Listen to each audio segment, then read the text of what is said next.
बेचारी बहू। सरिता की शादी एक अच्छे परिवार में हुई है। उसका पति रोहन उसे बहुत प्यार करता है। घर में उसकी सास शांति और ननद मीनाक्षी भी है, जो सरिता के किसी काम में दखल अंदाजी नहीं करती। लेकिन फिर भी सरिता को ऐसा लगता है कि दुनिया की सबसे ज्यादा बेचारी बहू वही है और सबसे ज्यादा अत्याचार उसी पर हो रहा है। माँ जी, ये लीजिए आपकी चाय। अरे बहू, तूने इतनी ज्यादा चीनी क्यों डाल दी चाय में? हाय हाय माँ जी, मैंने तो उतनी ही मीठी बनाई है जितनी मीठी आपको पसंद है। माँ जी, आपको तो मेरे हाथ की चाय अच्छी ही नहीं लगती। जब देखो कुछ न कुछ कमी निकाल ही देती हो। अरे बहू, तू एक बात के पीछे ही पड़ जाती है। मैंने ऐसा कब कहा कि तू रोज चाय खराब बनाती है? सरिता अपने कमरे में चली जाती है और फोन उठाकर अपनी माँ से बात करती है। हेलो माँ, कैसी हो आप? क्या कर रही हो? मैं तो ठीक हूँ, पर तू बता, तेरा मूड कैसा है? तेरी आवाज से लग रहा है कि कुछ तो हुआ है तेरे ससुराल में। अरे क्या बताऊँ माँ, यहाँ तो हर समय मेरे साथ बहुत बुरा व्यवहार होता है। मैंने अपनी सास के लिए इतनी अच्छी चाय बनाई, लेकिन मेरी सास चाय पीते ही मुझे 4 बातें सुना दी। बेटी, तू इतनी छोटी छोटी बातों पर ध्यान ही क्यों देती हो? तुम्हारी सास ने कुछ बोल भी दिया तो क्या हो गया, वो बड़ी है ना तुझसे। माँ ने इतना समझाया, लेकिन इस बात का सरिता पर कोई असर नहीं हुआ। अपनी बेचारी बहू की छवि वो बदलना ही नहीं चाहती। अगली सुबह सब नाश्ते की टेबल पर बैठकर नाश्ता कर रहे थे, तभी सरिता ने अपने पति से कहा, सुनिए जी, मुझे ना आज बाजार से कुछ सामान लेकर आना है। आज आप ऑफिस से आने के बाद मुझे लेकर चलना ना। भाभी, मुझे भी कुछ किताबें खरीदनी है।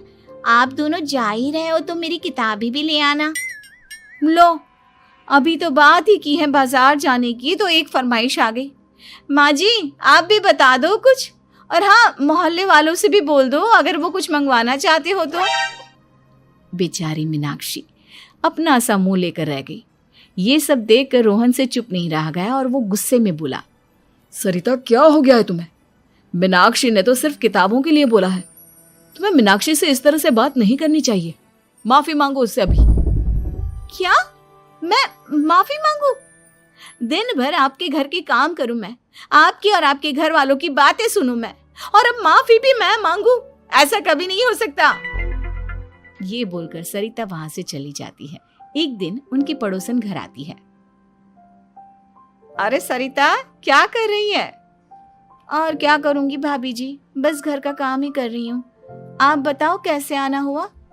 अरे मैं तो तुम्हारा हालचाल पूछने आई थी, लेकिन तुम तो बिजी लग रही हो। कोई बात नहीं, मैं बाद में आ जाऊंगी। और क्या करूं भाभी जी, जब से शादी होकर आई हूँ ना, बस काम ही कर रही हूँ। और इस घर में ना कोई मेरी कदर नहीं करता। पति है जो बस घर से ऑफिस, ऑफिस से घर। ननद को तो कॉलेज से फुर्सत नहीं। बची सास तो उनका सारा समय मेरी गलतियां निकालने में लग जाता है। अरे ये क्या कह रही हो सरिता? तुम्हारी सास तो पूरे मोहल्ले में तुम्हारी तारीफ करती फिरती है कि तुम बहुत अच्छी हो, पूरा घर तुम्ही ने संभाल रखा है। हाँ तो क्या हुआ, इसमें गलत क्या कहती हैं? सच्ची तो कहती हैं। मेरी मर्जी के बिना इस घर का पत्ता भी नहीं हिलता। शाम को जब रोहन घर आया तो उसने सबसे कहा, कल हम सबको मौसी जी के घर जाना है। उनकी बेटी की शादी है। सब अपनी अपनी पैकिंग कर लो, सुबह होते ही निकल जाएंगे। और सरिता, तुम कान खोलकर सुन लो, वहां जाकर किसी की बुराई भलाई शुरू मत कर देना, नहीं तो मुझसे बुरा कोई नहीं होगा। हाय हाय जी, आप तो ऐसे कह रहे हो जैसे मैं सुबह शाम सबकी बुराई करती फिरती हूँ। आज तक कोई कह नहीं सकता कि मैंने किसी की पीठ पीछे किसी के बारे में कोई बुरी बात बोली हो तो। अरे बस बहू, बात को और ज्यादा आगे मत बढ़ा।